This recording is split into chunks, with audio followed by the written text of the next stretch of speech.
ಎಲ್ಲರಿಗೂ ನಮಸ್ಕಾರ.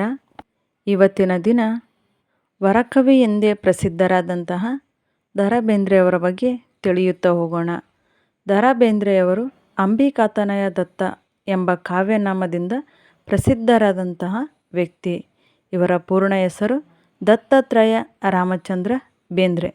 ಇವರು 1896ರಲ್ಲಿ ಧಾರವಾಡದ ಸಾಧನಕೆರೆಯಲ್ಲಿ ಜನಿಸ್ತಾರೆ.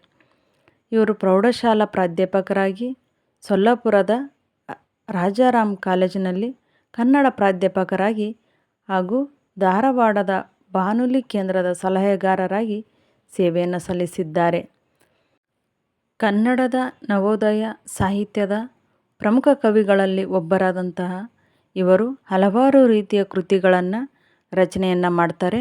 ಅವರ ಕೃತಿಗಳು ಗರಿ, ನಾಕುತಂತಿ, ನಾದಲೀಲೆ, ಮೇಘದೂತ, ಗಂಗಾವತರಣ, ಸಖಿಗೀತ ಹೀಗೆ ಹಲವಾರು ಕೃತಿಗಳನ್ನು ರಚಿಸಿದ್ದಾರೆ.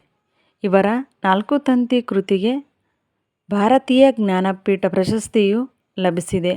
ಭಾರತ ಸರ್ಕಾರದ ಪದ್ಮಶ್ರೀ ಪ್ರಶಸ್ತಿ, ಕೇಂದ್ರ ಸಾಹಿತ್ಯ, ರಾಜ್ಯ ಸಾಹಿತ್ಯ ಅಕಾಡೆಮಿ ಪ್ರಶಸ್ತಿಗೂ ಇವರು ಭಾಜನರಾಗಿದ್ದಾರೆ.